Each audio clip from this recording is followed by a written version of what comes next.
Olá. A política tem assumido cada vez mais espaço nas conversas entre amigos. Se antes a principal preocupação era a presidência da República ou os governos estaduais, agora a escolha de deputados e senadores assume maior relevância. Mas se escolher um nome ou um partido talvez não seja tarefa muito fácil, ainda mais difícil pode ser entender como os votos são somados e os nomes definidos. Existem propostas de simplificação. Resta saber se o que é mais fácil de compreender pode, de fato, levar a melhores resultados. Além das propostas de mudanças no sistema eleitoral, o Expressão Nacional de hoje debate também o financiamento desse sistema, que não pode mais contar com a contribuição de empresas.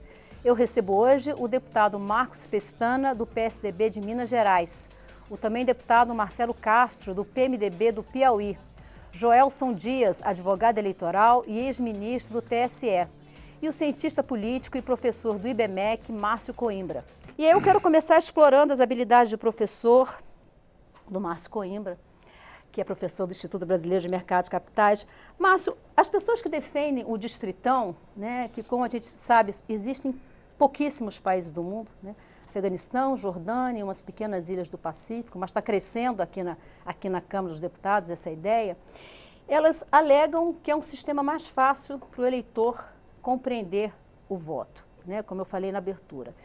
A gente vai discutir os efeitos de cada um desses sistemas para a representatividade, mas eu queria que você explicasse de uma maneira simples quais são as diferenças para o eleitor no momento do voto, do distritão, distrital misto, o distrital puro e o proporcional, que é o que existe hoje no Brasil. Bom, primeiro uma boa noite, né, para todos os nossos telespectadores. O Brasil, ele precisa passar por uma mudança, né? Essa reforma política é algo que já vem sido debatido e é uma necessidade para o país já há bastante tempo. Então, essa maneira da gente escolher os nossos deputados é uma das questões fundamentais dentro da reforma política que se colocam dentro do debate nacional, né? Nós tínhamos, basicamente, há uns anos atrás, discutindo a existência do distritão, né, mudando o atual sistema proporcional que nós temos para um sistema que é o distritão, ou seja, os mais votados naquele estado são eleitos, simplesmente assim, né? Ou nós fazemos também a questão da lista fechada, que é usada em alguns países europeus, no qual se vota no partido e cada partido apresenta uma lista e os mais votados de cada partido proporcionalmente ocupam o espaço destinado aos deputados. E também o sistema distrital puro e misto. O sistema distrital puro, é como é nos Estados Unidos, por exemplo, ou na Inglaterra, que você divide o país em um determinado número X de distritos, que é o número de cadeiras que você vai ter na Câmara, e em cada um desses distritos você tem uma eleição majoritária, né? No voto distrital misto, você vai ter o voto distrital mais um segundo voto em lista. Ou seja, você vai ter uma mistura de sistemas, né? O voto distrital puro para países continentais como o Brasil, me parece ser uma maneira, parece ser um sistema que funciona muito bem, poderia funcionar muito bem, porque ele vai diminuir o custo das eleições, você vai ter a eleição em distritos, você vai trazer o eleitor para perto do seu representante, ou seja, você vai poder cobrar do seu representante quando ele volta para aquele seu distrito, o que ele está fazendo em Brasília, né? E tornando a eleição mais barata e tornando a eleição mais regional, você torna o sistema mais democrático. Isso. O problema de um distritão, que você tem os mais votados, é que você ainda tem que fazer eleição no estado inteiro, né? Então imagina, o deputado Pestana tem que fazer campanha no estado de Minas inteiro. Ou seja, é um sistema que torna a eleição muito cara. Vamos falar desses resultados, né, dessas externalidades, vamos dizer assim, do sistema, né? Mas só complementando uma coisa, tornando a eleição cara, abre a porta para a corrupção. Isso. Esse é o problema. A diferença básica do distrital para o distritão, que às vezes para quem não é do meio, às vezes fica meio em dúvida, é que, por exemplo, o estado de São Paulo, que hoje tem 70 parlamentares na Câmara, o estado todo seria considerado um distrito. Diferente do que aconteceria no distrital puro, que o estado de São Paulo seria dividido em 70 distritos. E cada distrito elegeria um parlamentar. Então, o distritão são 27 distritos, porque são 27 unidades federativas no Brasil. E essa é uma diferença muito grande no resultado que isso apresenta aqui na Câmara. Deputado Marcelo Castro, o distritão ele foi rejeitado no plenário da Câmara há 2 anos, em 2015. Trabalhei muito para que isso acontecesse. Ele foi rejeitado no plenário da Câmara. E agora, ele parece que 2 anos depois ele começa a ganhar força. O que está acontecendo? O que mudou no cenário político? O que mudou na necessidade do povo brasileiro para que isso voltasse à tona? Teve 210 votos. Né? O que é que ocorre? É bom para a população poder entender que no mundo inteiro se vota de 2 maneiras. Nós temos o sistema majoritário e o sistema proporcional. Quando o sistema é majoritário, vai eleito o mais votado. Que é o que acontece no Senado. Pronto. O que é que ocorre? Quando você vai votar numa pessoa para saber quem vai ser o mais votado, qual é a condição sine qua non de se votar numa pessoa? É conhecer a pessoa. Então, na Inglaterra, por exemplo, que usa o sistema majoritário, um deputado busca voto entre 69 mil eleitores. Ou seja, ele é conhecido dos 69 mil eleitores daquele distrito, daquela localidade. E ele também conhece os eleitores, ele interage com ele. E a Inglaterra, no próximo século, vai completar 1000 anos que vota desta maneira. Então, um sistema consolidado. Então, quando o sistema é majoritário, o Estado é dividido em várias pequenas regiões para o eleitor poder. Ele vota no candidato. Como ele vota no candidato, precisa conhecer. Bom, o sistema proporcional é um sistema de conceito, de ideia, de programa, de proposta. Então, não precisa saber em quem é que o eleitor vai votar. Precisa saber em que programa, em que proposta o eleitor vai votar. Então, ele é comunista, ele professa a ideologia comunista, ele vota no Partido Comunista. Ele é socialista, vota no Partido Socialista. Ele é um liberal, vota no Partido Liberal. Ele é um ecologista, vota no Partido Verde. E por aí vai. Então, quando o sistema é proporcional, que é um sistema de ideias, normalmente, quase todos os partidos, o eleitor não vota no candidato, vota no partido. Por quê? Porque ele está votando na proposta, está votando no programa. São conceitos diferentes do sistema majoritário para o sistema proporcional. Qual foi o grande erro que o Brasil cometeu?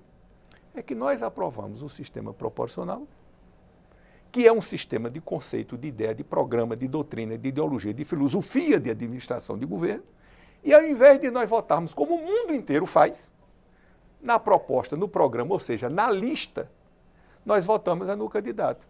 Aí tem toda essa distorção de hoje.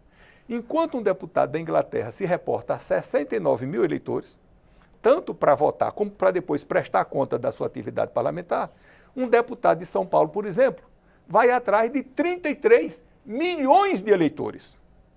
Enquanto a Espanha faz 10 eleições em 5 anos, 10 campanhas, que são no partido, nós fizemos na eleição passada 21 mil campanhas, porque nós tivemos 21 mil candidatos a deputado estadual e deputado federal. Ou seja, a Espanha preenche as vagas do parlamento com 10 campanhas. Nós preenchemos com 21 mil campanhas. Então, nós estamos na contramão, o nosso sistema é burro, o nosso sistema é obsoleto, o nosso sistema é atrasado. Bom, mas aí nós queremos abandonar o sistema proporcional, queremos o majoritário. Ora, aí nós vamos cometer o segundo grande erro. Se o sistema é majoritário, vai eleito o mais votado.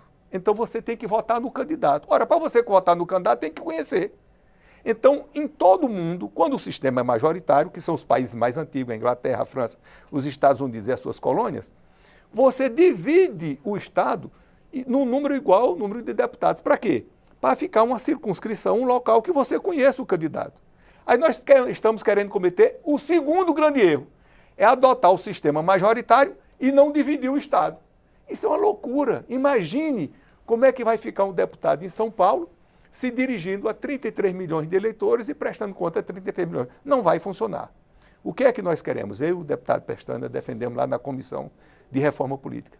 É aprovar para 2022 o sistema distrital misto, em que a metade dos deputados são eleitos pelo sistema distrital. São Paulo, que tem 70 deputados, seria dividido em 35 circunscrições, 35 regiões.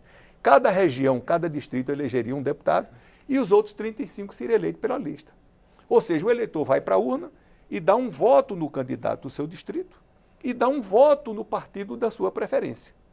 E aí nós teríamos a metade dos deputados aqui eleitos pelo distrito, metade pela lista. E em 2018, para simplificar essa confusão toda, nós aceitaríamos o distritão, mas para uma única vez. Pois é. Mas não como um sistema eleitoral permanente, porque aí seria o fim do sistema do Brasil.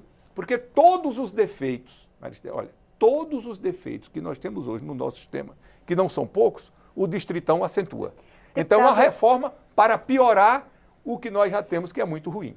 Deputado Marcos Pestana, o deputado Marcelo Castro deu o exemplo de São Paulo, de 33 milhões, mas a gente sabe que na prática existe uma divisão informal, né? O deputado que é eleito por São Paulo, ele busca votos normalmente em uma região, né? Não é em cima dos 33. Normalmente os deputados são associados mais a uma determinada região. Quando o eleitor se cansa do deputado, ele vai para outras regiões. Existia uma proposta, inclusive o senhor defendia essa proposta, de que houvesse distritos, uma regionalização de distritos, alguma coisa assim, né? Verdade. Pelo jeito, essa proposta está sendo abandonada. Eu queria saber por que ela está sendo abandonada e queria saber uma outra coisa. O deputado Marcelo Castro fala de que distritão seria só agora e que depois haveria uma mudança. Diante da dificuldade que é fazer uma reforma política, mudar as regras, só acho que quem foi eleito em 2018 para 4 anos pelo distritão vai, de fato, aceitar que na próxima eleição vai ser diferente? Não vai ter uma tendência muito grande a fazer uma mudança? Já estaria embutida na proposta de emenda constitucional. Que pode ser mudada. Não, seria mas precisaria de uma maioria qualificada. É importante, Maristela, contextualizar o desafio da reforma política. Nós temos 3 crises superpostas. Uma que é uma crise universal. A democracia representativa está em crise no mundo inteiro. A França acabou de comprovar isso. Quer dizer, houve uma renovação radical, selvagem. 75% dos deputados eleitos na França, nas recentes eleições, nunca foram deputados. O partido que nasceu com 1 ano do Macron fez 65% das cadeiras. Então, foi um repúdio aos partidos tradicionais, e isso já tinha acontecido na Itália com 5 estrelas, já tinha acontecido no próprio Brecht, na negativa que se deu no referendo à reforma constitucional italiana. Então, há uma dificuldade de comunicação do sistema partidário no mundo inteiro. Só que no Brasil isso é agravado, quer dizer, isso é uma característica universal. Chega aí, nós temos uma crise estrutural do nosso sistema, um desgaste histórico. Nós padecemos, eu e Marcelo fomos das 4 comissões de reforma política.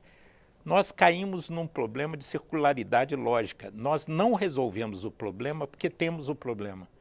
O sistema produziu o seu efeito mais perverso, que é a desqualificação do quadro partidário, a pulverização excessiva da representação, um sistema caríssimo e que derivou na corrupção. E aí vem a crise, além dessa crise estrutural de deterioração de um dos piores sistemas do mundo, que é o sistema brasileiro, que nos trouxe até aqui.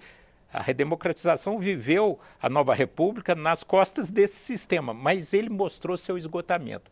E aí, para piorar a história, vem a crise conjuntural, que é a partir dessa grave crise de governabilidade, esse presidencialismo que deixou de ser de coalizão para ser de cooptação, e agravado com tudo que a Lava Jato revelou, mostrando as vísceras do sistema, o bastidor, e a população tem uma rejeição absoluta. Então nós temos que mudar. Aí o problema é como mudar. Você me perguntou por que foram abandonadas essas propostas. Os ministros do TSE que estiveram na comissão, a Luciana Lócio, o Herman Benjamin e o Gilmar Mendes, eu mesmo perguntei, vários deputados perguntaram se era viável algum tipo de territorialização do voto, algum tipo de regionalização, seja o distrital puro, distrital misto ou a minha proposta que é a regionalização do voto proporcional. Eles falaram que para 2018 não era possível. O ministro Gilmar surgiu com uma ideia dessa transição para o misto via lista fechada. A lista fechada não passa no chão da fábrica do plenário da Câmara. A maioria não aprova a lista, porque não confia nos seus próprios caciques, nos seus líderes. A imprensa detonou. A imprensa, inclusive, contribuiu unânime e vendeu para a população como se fosse uma lista secreta e não fechada. Como se o pessoal que estivesse envolvido na Lava Jato ia se esconder atrás da lista. Isso não é possível. O eleitor não é bobo, não é burro. Ele ia ver quem estava na lista e ia falar, não vou votar porque fulano não está aqui. Mas, enfim, não passa na imprensa, não passa na sociedade e não passa no plenário da Câmara. Então, se afastou a lista e qualquer tipo de regionalização. Quais as opções que sobraram para a transição, amarrando que vai ser distrital misto em 2022? O sistema atual e o distritão. O distritão, conceitualmente, eu e Marcelo, nas últimas 3 comissões, que não essa que nós temos instalada, nós ajudamos a derrotar, porque é uma excrescência, é um absurdo conceitual e teórico. Só que ele, na situação concreta do Brasil, é quase uma declaração de falência do quadro partidário, mas ele é melhor que o sistema atual. Porque o que está acontecendo? Você não consegue formar chapa os partidos grandes. Quem tem deputado é punido. Você precisa ter 55, 70 candidatos. Você não consegue montar a rabeira da chapa, como se diz. Por quê? Ele fala assim, eu vou entrar num partido forte que já tem 6 deputados no meu estado? Não, eu vou procurar um partidinho pequeno, mesmo tendo identidade com esse partido grande, eu vou tentar me eleger onde precisa de menos voto. E aí as eleições são de um artificialismo absoluto. E o dinheiro, que agora vai rarear, vai ser escasso, porque não tem mais, 95% do financiamento era empresarial. Então vai ter pouco dinheiro. Então é melhor o distritão, que vai reconhecer essa pulverização e essas mazelas que nós produzimos no nosso sistema, e a escassez de recurso vai ser distribuída por menos candidatos, ainda que seja uma excrescência. Minas é do tamanho da França, da Espanha. São 55 deputados? São Minas. 53 deputados. 853 municípios, 16 milhões de eleitores num território do tamanho da França, da Espanha. É uma loucura, porque é o que o Marcelo identificou. É preciso ter uma relação do eleitor ou com as ideias ou com a pessoa. É impossível o eleitor conhecer os 1000 candidatos que saem no sistema.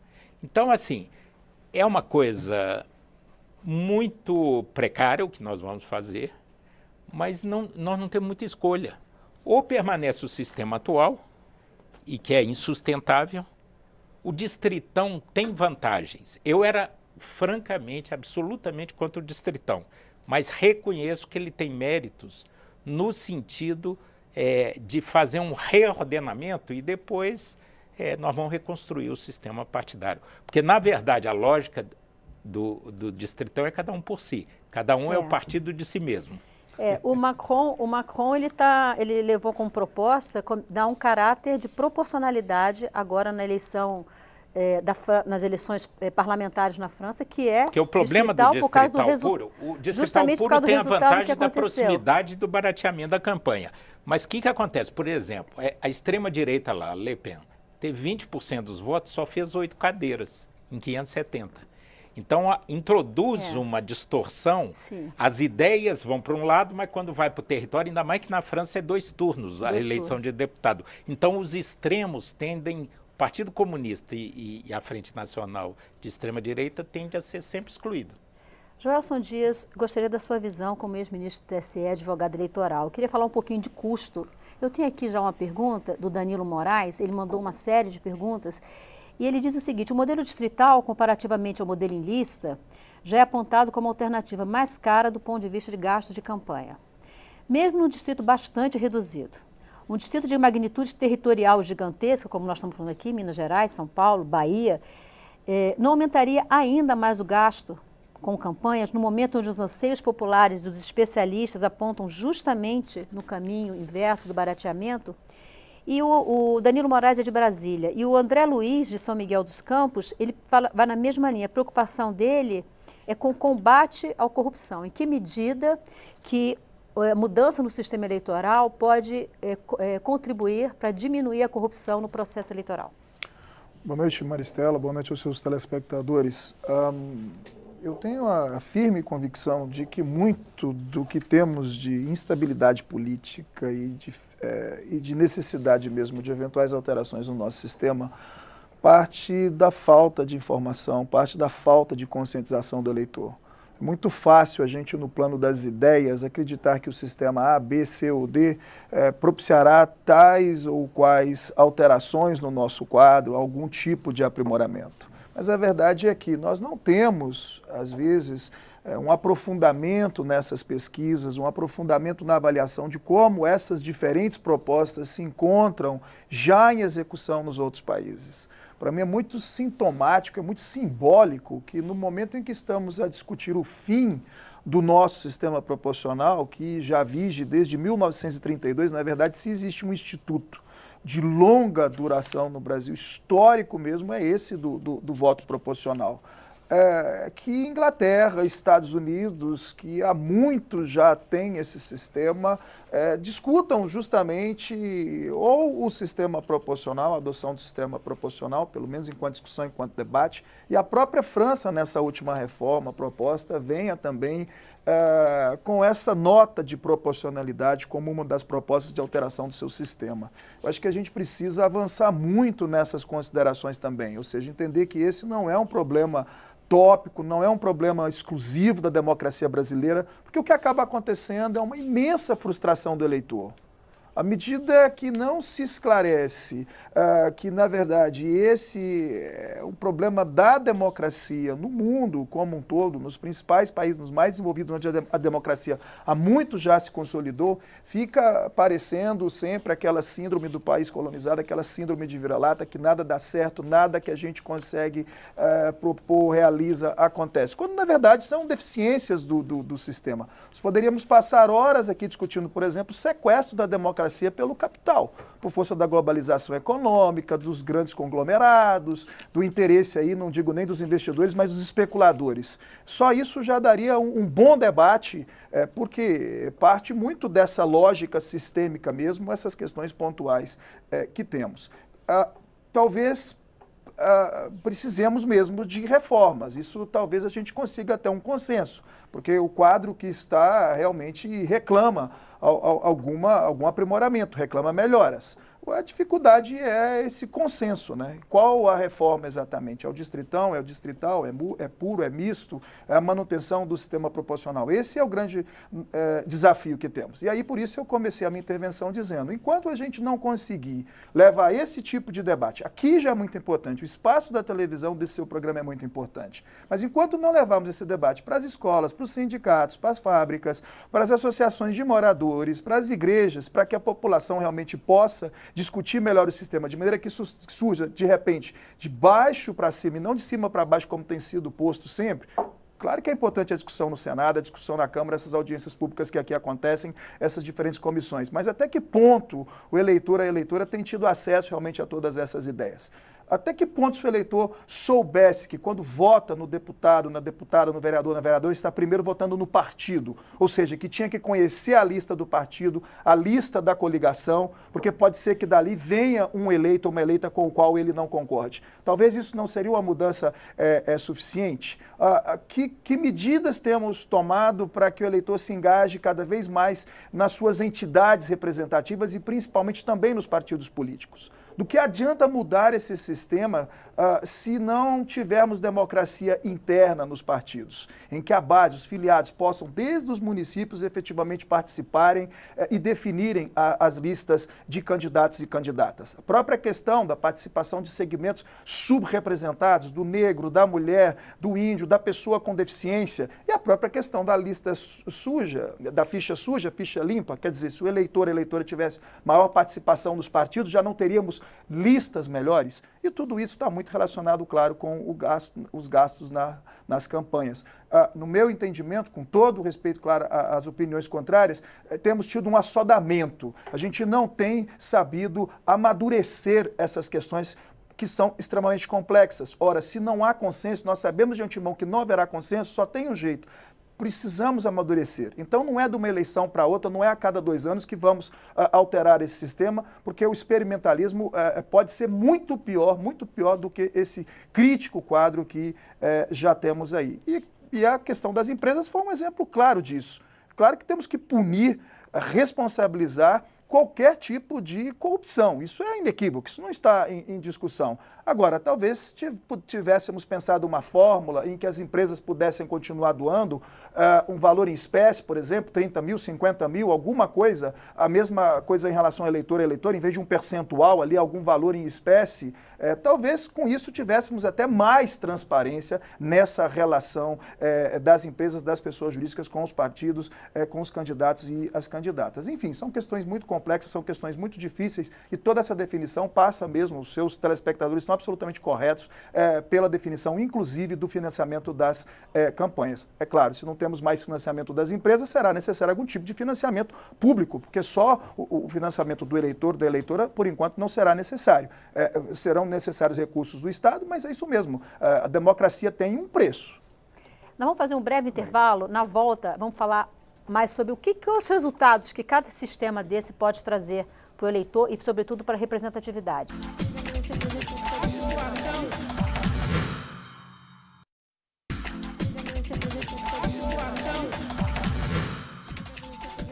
Olá, o Expressão Nacional está de volta. Hoje estamos falando de sistemas eleitorais e financiamento de campanha.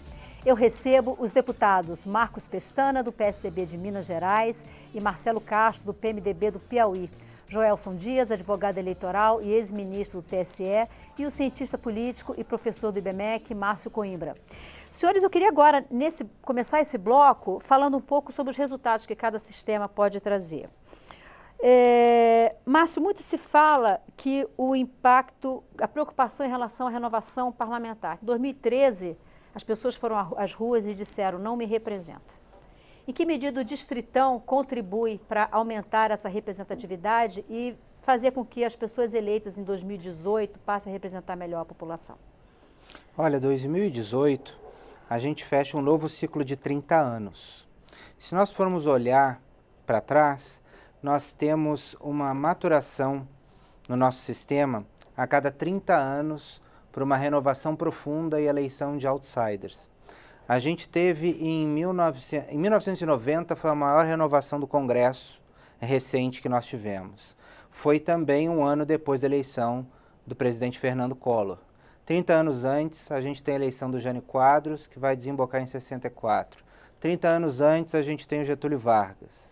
E, a grosso modo, a gente tem também ali a proclamação da República 30 e poucos anos antes, né? Então, a gente fecha 30 anos em 2018 de 1988. Ou seja, essa maturação ela está chegando novamente a um, digamos, a um processo de mudança que vai culminar em 2018. Então, isso que a gente vive desde 2013, muito bem mencionado por você, já é esse processo de maturação. A gente vem com as manifestações de 2013, a gente vem 2014, já nas pesquisas qualitativas, a gente viu o desejo de mudança, né? O Eduardo Campos viu muito isso e tentou se vender como essa terceira via. 2016 nos mostra que o eleitorado realmente está revoltado e que ele quer renovação. E em 2018 ele vai mostrar isso nacionalmente. Ou seja, independentemente do sistema que nós tenhamos, nós vamos ter renovação. Lógico, com um sistema de lista fechada, a renovação pode ser um pouco mais controlada pelos partidos. Agora, num sistema de distritão, uma eleição aberta, você vai ter uma renovação brutal. O deputado Pestana falava aqui da renovação francesa, a gente pode ver alguma coisa parecida no Brasil. A gente vai viver uma onda de renovação e busca por nomes, busca por outsiders. Mas sempre lembrando que, no caso, só tocando na questão do presidente da República, em todas essas situações que a gente veio no passado, o eleitor buscou um outsider, mas acabou chegando ao poder uma pessoa de dentro do sistema que conseguiu se vender como outsider. Tanto Getúlio, quanto Jânio Quadros, quanto Fernando Collor, né? Então, agora, pode ser que o sistema se reinvente, a gente viva a mesma coisa, mas com certeza a gente vai sentir isso de maneira mais profunda são nas eleições para deputado. Nas eleições para deputado é que a gente vai sentir esse impacto. Não é à toa que a maior renovação que a gente teve foi em 1990. Dentre os sistemas, claro, no distritão, passando o distritão, nós vamos ver uma renovação brutal. Você não acha que corre o risco de haver um efeito recall, das pessoas votarem daquelas que eles já conhecem, que já têm um nome consolidado no Estado? Eu acho que o recall negativo. É aquele... Tende a haver uma rejeição, então, dos já conhecidos. Rejeição é aquilo que a gente vê na Lava Jato. As pessoas falam, não vote nos políticos que estão aí, vote em nomes novos. Deputado Marcelo Castro, uma das coisas que se fala muito do modelo proporcional, sistema proporcional que nós temos hoje, é que ele favorece as minorias, a representatividade das minorias. E que o distritão seria o oposto. E aí é bom, quando a gente fala em minorias, é bom a gente pensar também no aspecto. As mulheres, apesar de serem a maioria da população e do eleitorado, elas são minorias, porque é o conceito de minoria política e não de minoria quantitativamente falando. O proporcional em relação ao distritão, qual o impacto disso para as minorias? É uma preocupação também do Danilo Moraes isso. O melhor sistema para representar as minorias é o sistema proporcional de lista. Em todos os parlamentos do mundo, onde existe uma representação maior das minorias, é quando as pessoas votam nos partidos, votam na lista. Lista fechada e não lista aberta, como nós temos. Exatamente, votam na lista fechada. Por quê? Porque qualquer partido que for organizar a sua lista, se não contemplar as minorias, aí elas vão para a televisão. Olha, eu não voto nesse partido que não tem nenhuma mulher na lista, não tem nenhum negro, não tem nenhum índio, não tem nenhum deficiente. Então, as minorias são favorecidas no sistema proporcional. Agora, eu quero explicar aqui, vou tentar ser professor aqui, explicar de uma maneira bem simples, o sistema eleitoral. Para que sistema eleitoral? Qual é a finalidade de um sistema eleitoral? A primeira é a representatividade, que, você disse muito bem, Maristela, em 2013, a juventude foi para as ruas e botava aquela plaquinha, vocês não nos representam. E não representam mesmo, não. A coisa que visa, em primeiro lugar, um sistema eleitoral é que aqueles que estão no parlamento representem aqueles que ficaram fora. É a democracia representativa.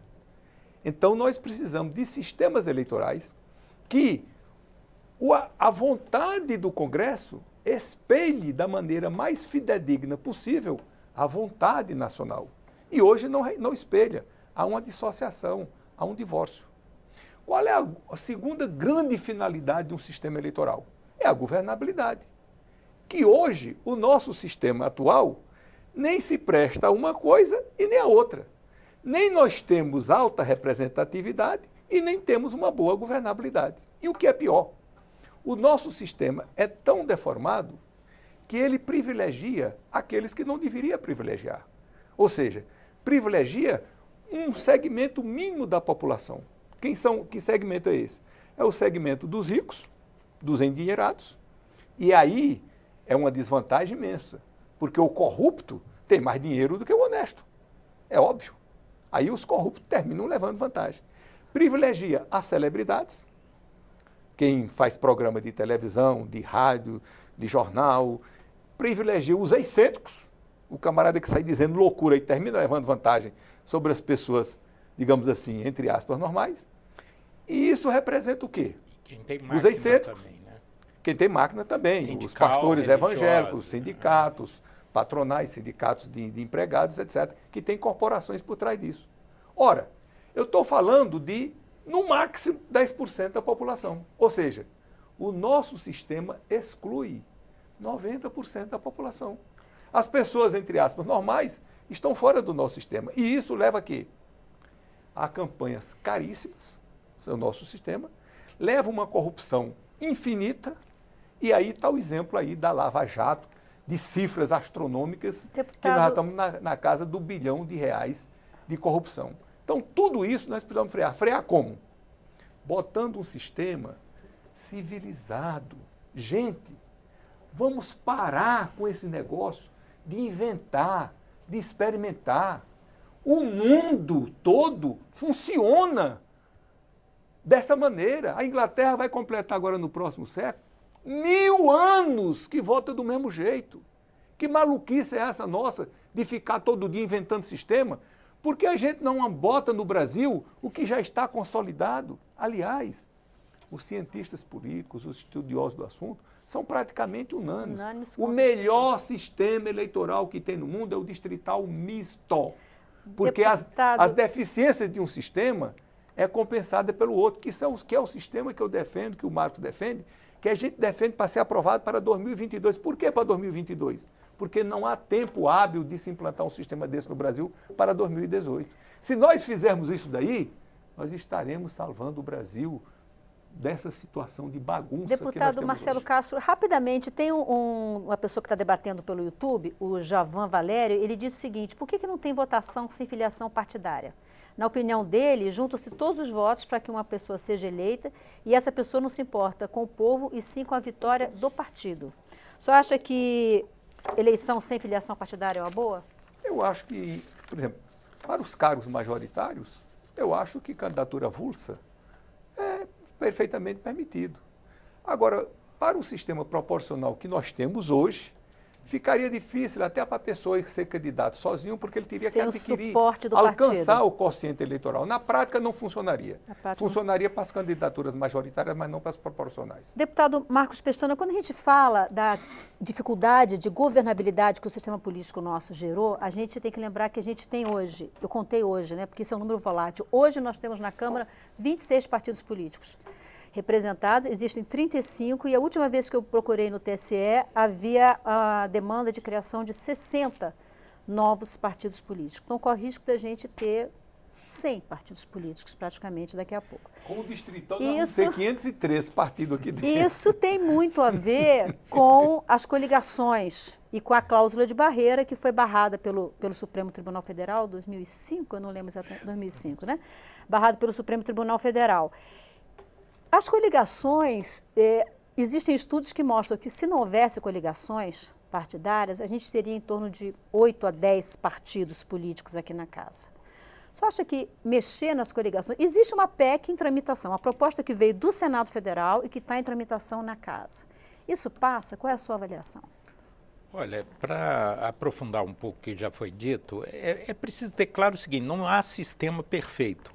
A própria ideia de representação, um filtro, onde a população elege um conjunto de pessoas que vai verbalizar os seus interesses, nesse funil da formação da representação, você já vai acumulando distorções no meio do caminho. Então, a ideia de representação já é distorcida. O ideal é que fosse uma democracia direta, que cada cidadão manifestasse a sua posição online a cada minuto sobre cada questão. Mas isso só pode fazer numa tribo. E o ser humano... Onde tem distritão, inclusive, nas pequenas ilhas do Pacífico. E o ser humano é atavicamente insatisfeito. Onde tem lista fechada, essa frase, vocês não nos representam, nasceu com, na origem, o Podemos espanhol. Os indignados que iam para as ruas falar, vocês não nos representam. Então, onde tem lista fechada, há críticas e há insatisfação. Onde tem distrital, o Macron agora está falando em reformular, já teve essa discussão na Inglaterra, porque tem imperfeições. O sistema distrital suprime a possibilidade de manifestação maior das minorias, dos deputados temáticos e privilegia o território. Por outro lado, a lista fica impessoal. Não tem essa ligação de conhecimento que o Marcelo se referiu. Lá no distrito, eu li a autobiografia do Tony Blair. Quando ele se elegeu deputado e primeiro-ministro, ele primeiro tinha que ganhar no distrito dele para poder ser primeiro-ministro. Então, ele no dia que ganhou, ele fez 3 discursos. Um no distrito, e ele fala, é onde eu bebo chopp, vou na missa, cumprimento os vizinhos, tem uma relação pessoal. Depois ele foi no Partido Trabalhista em Londres e depois no Parlamento, o discurso institucional. Então, você privilegia a proximidade, o território, mas faz distorções como a eleição francesa mostrou. A extrema esquerda teve cerca de 19%, a extrema direita 20%, quando você vai ver a manifestação no parlamento é diminuta, 5 e 8 cadeiras. Então aí há uma crítica por esse lado. O que os alemães fizeram, essa proposta que a gente defende do distrital misto?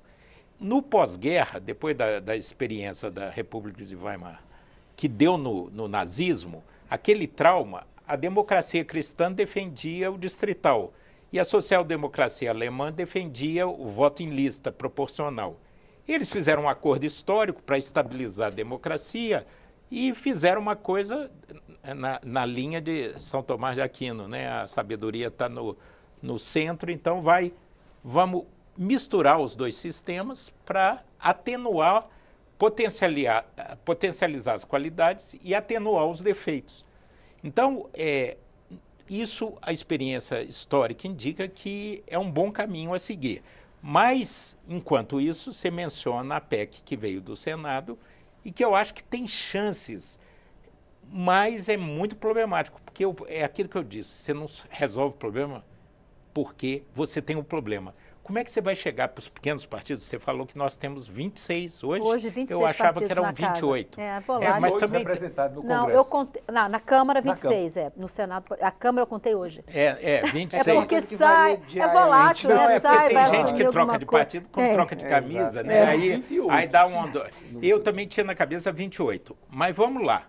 Como é que você vai votar uma reforma política com 28 partidos votando? Você vai virar... O pequeno e médio partido te pergunta, qual o objetivo da reforma? Aí você vira para ele, acabar com você apoia? Então você propõe um araquiri político ao sujeito, né, ao partido político pequeno, ele obviamente vai criar resistências.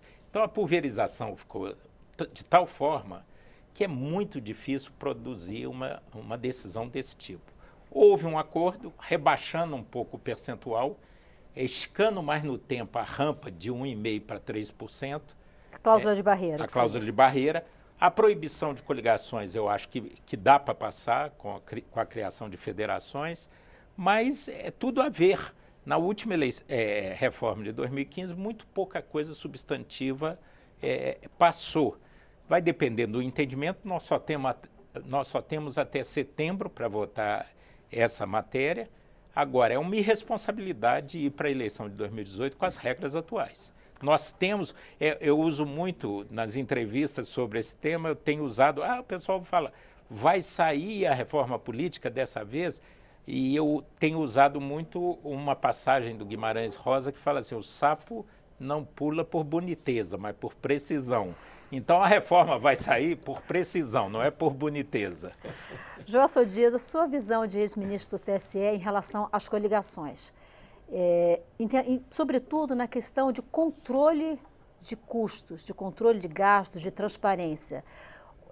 Quando o Supremo Tribunal Federal lá atrás proibiu a cláusula de barreira, entendeu inconstitucional a cláusula de barreira, hoje já existe até uma certa reflexão por parte de alguns ministros, né, que talvez o resultado disso não tenha sido dos melhores, estimulou essa proliferação de partidos que existem hoje, partidos que muitas vezes não têm sequer um parlamentar representado na Câmara dos Deputados, mas que recebe 1 milhão e pouco, 2 milhões por ano do fundo partidário, né? Como é que as coligações ou o fim das coligações pode ajudar nesse processo de controle dos gastos? A nossa democracia, Maristela, está com a chama muito baixa. Isso pode ser muito bom, porque pode ser que daí a gente tenha, enfim, um bom cozido, um prato que demande realmente um pouco mais de tempo aí de cozimento, ou pode ser muito ruim também, né? Porque pode simplesmente solar o bolo. Por que eu estou dizendo isso? que hoje, coincidentemente, foi a votação da reforma trabalhista. E muito me impressionou chegar aqui ao Congresso, onde estão as instalações da nossa TV Câmara, e não ver absolutamente ninguém naquela esplanada. Quer dizer, concorde-se ou não com essa reforma trabalhista, eu particularmente sou contra, para mim foi muito expressivo que um tema, assim, que pelo menos a sociedade tem discutido muito na televisão, no rádio, nas redes sociais, não tivesse ali alguém se manifestando, alguém acompanhando na praça dos... No início da tarde havia, quando eu cheguei por volta de 13 horas, algumas centrais sindicais. Pois é, mas um número muito inexpressivo. Assim, a gente vê mais as forças aí de segurança, às vezes, do que propriamente assim, o cidadão, a cidadã. Por que eu estou a dizer isso? Porque uma democracia de chama baixa, ou seja, com baixa participação, com baixo envolvimento, com baixo engajamento, parece que está todo mundo muito frustrado, muito desmotivado, e aí está cada vez mais distante. E a minha consideração é justamente nesse sentido. Que reforma dará conta desse aprimoramento, desse aperfeiçoamento que buscamos, dessa aproximação do eleitor, da eleitora com o seu representante, com essa falta de mobilização, com essa falta de engajamento? Que tipo de reforma nos levará a esse aprimoramento se a gente, como dizia, não tivermos aí democracia interna e não tivermos mais participação do eleitor, da eleitora nos próprios partidos? Será que uma maior participação nos partidos com democracia, com prévia, com convenções municipais, de efetiva escolha de delegados, de candidatos, coligações, já não daria cabo de muito disso aí que vemos? Porque ali na própria escolha dos candidatos e candidatas, o próprio filiado, enfim, o eleitor, eleitora já depuraria a lista. Já teríamos uma maior representação da mulher, do negro, da pessoa com deficiência, e também evitaríamos pessoas que, com a vida pregressa já muito comprometida com aquilo que se propõe a fazer. Ou seja, não dependeríamos tanto da nossa justiça eleitoral para decretar todas essas inelegibilidades, cassação de mandatos, enfim, e já de partida teríamos ali uma maior representação de todos esses segmentos. Então, para mim, a maior reforma que poderíamos fazer é aquela com educação para a cidadania, é aquela com conscientização. Tínhamos que aproveitar mais esse espaço das nossas televisões, rádio, como dizia, das nossas entidades de base mesmo, para aprofundar a discussão e a informação do que já existe. Eu tenho muita dificuldade de aceitar essa condenação do nosso sistema proporcional, se de antemão a gente já sabe que é o único sistema no mundo que garante efetivamente a participação das minorias. Então, é isso que eu dizia que não tem consenso. A gente quer apostar na governabilidade, por isso a gente pensa em mudar esse sistema, mas e os benefícios que traz o sistema proporcional e as garantias de participação das minorias? Se as pessoas já não se sentem representadas com o quadro que está aí, o que dizer então se acabarmos com esse sistema proporcional em que os partidos ideológicos mais comprometidos, partidos menores, não terão efetiva representação no Congresso? Em que, às vezes, até mesmo aqueles partidos mais significativos, mais históricos, por não conseguirem eleger nos distritos, não terão efetiva representação no parlamento, como muito bem nos antecipava o deputado Marcos Pestana. Então eu penso assim, o que precisa é a gente divulgar um pouco mais esse sistema proporcional, o eleitor entender que primeiro vota no partido, para poder cobrar do partido uma lista coerente com aquilo que o partido propõe no seu programa, cobrar mais representatividade nessa lista, inclusive, porque, de fato, já temos uma cláusula de barreira aí natural, que é o quociente eleitoral. O partido que não alcança o quociente eleitoral não tem direito à eleição de nenhum dos seus representantes. Mas é claro, digo, e aí eu concluo, para preservar esse sistema proporcional, para que não tenhamos esse experimentalismo, no meu entendimento, absolutamente descabido, antes de se discutir com profundidade a adoção do sistema alemão, por exemplo, aí sim, se tivermos que discutir o fim das coligações, a federação dos partidos, pelo menos que se vá nessa linha, ao invés de se adotar o distritão, com todas essas dificuldades, prejuízos que o deputado Marcelo Castro já nos colocou com tanta propriedade. Senhores, meu tempo está quase esgotado, mas eu queria falar rapidamente, aí tem que ser rapidamente, deputado Marcelo Castro, sobre... Eu sou o que mais falo rapidamente aqui. Sobre o financiamento, que a democracia tem custos, né? Hoje, no ano passado, o fundo partidário, que para quem está em casa, que nos acompanha, ele é constituído basicamente de recursos orçamentários e de multas aplicadas aos partidos, ele distribuiu 738 milhões de reais para partidos com representação no parlamento e fora do parlamento.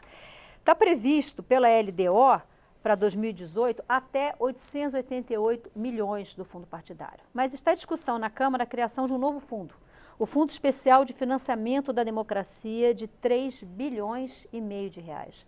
Sua avaliação sobre o novo fundo? Primeira coisa, o fundo partidário nós precisamos modificar radicalmente o que existe aí. Por quê? Na última eleição, Maristela, nós tivemos 13 partidos que não alcançaram 1% dos votos nacionais. Os 13 partidos somados fizeram só 6%, ou seja, dá mais ou menos uma média de 0,5%, de 0,5% dos votos nacionais cada um desses partidos. Sabe quantos esses 13 partidos receberam? 63 milhões de reais. Ou seja, 5 milhões de reais por ano para cada partido desse, que só tem 0,5% dos votos nacionais. Nós temos partidos com 20 anos de criado, todo ano recebendo 1 milhão e tanto de reais, que nunca 20 anos de criado, que nunca elegeu um deputado federal. Então, é claro que isso é uma anomalia, isso é uma distorção que nós precisamos corrigir. Bom, o Supremo Tribunal Federal, em boa hora, proibiu o financiamento de empresas, que propiciou essa promiscuidade e essa corrupção exagerada que tem hoje no Brasil. Então, 2018 não terá financiamento de empresas. O que é que isso representa? 80% do financiamento das campanhas. O que é que nos resta agora? É um financiamento público. Então, a sociedade, eu sei que vai reagir contrário, mas precisa compreender que nós estamos no sistema de democracia representativa. As pessoas têm que fazer campanha e que tem que ter um custo. O que é que eu defendo? Eu defendo um custo módico. Um custo que seja o mínimo possível para poder os candidatos se tornarem conhecidos. Então, o nosso relator, da nossa comissão, que eu e o Pestana fazemos parte, Deputado propôs, Vicente Cândido, 1,9 bilhão de reais. Eu acho que seria um valor bastante adequado. É importante informar que as duas últimas eleições, a municipal de 2012 e a que nós disputamos em 2014, custaram em torno de 6 bilhões no Caixa 1. Há uma estimativa, ninguém sabe, que o Caixa 2 possa ser 2 vezes isso. Então, cada uma dessas eleições custou 18 bilhões. É importante todo mundo saber, porque isso cria um trauma na discussão, que a democracia tem custo. Você operar essa escolha, você precisa ter propaganda, instrumentos de comunicação, isso ou tudo se tem faz custo. de uma maneira limpa e transparente, ou se faz pela corrupção que está aí. Eu acho, Marcela, que depende muito do tipo de sistema que a gente vai ter. Se você tem um sistema de lista fechada, é possível que você tenha um financiamento público. Se você tem um sistema distrital, eu acho que você não, distrital puro, não tem problema de você ter financiamento privado, empresarial. Para valer, só tem 2 receitas. Exato. A gente vai cortando trio elétrico, showmício e tal, mas para valer, para baratear a atividade política eleitoral, só tem 2 jeitos. Ou reduz território ou vai para a lista. Distrital puro ou lista. E um último detalhe. O meu tempo combinado. É o que nós defendemos. Né? Só lembrando que na campanha campanha de 89 se mudou e se passou a aceitar o financiamento empresarial, porque não havia financiamento empresarial na campanha de Fernando Collor, o que acabou levando ao escândalo depois do Caixa 2 da campanha. Do Fiat Elba. Senhores, infelizmente meu tempo está esgotado. Deputado Marcos Pestana e Marcelo Castro já recebi algumas vezes aqui para falar da reforma política. Esse ano nós já fizemos um programa de 1h30 de reforma política em março. Não levem como negócio pessoal, espero não recebê-los de novo para falar de reforma política, né? Espero que isso antes a gente possa falar de outros assuntos. Deputado Marcelo Castro, muito obrigado por sua participação aqui no nosso programa. Professor Márcio Coimbra, professor do IBMEC, muito grata também por sua presença. Deputado Marcos Pestana, PSDB de Minas, muito grato. Doutor Joelson Dias, advogado eleitoral e ministro do Tribunal Superior Eleitoral, muito obrigado também por sua participação. Estela. Na próxima terça-feira, às 21 horas, o Inspeção Nacional está de volta. A gente se vê.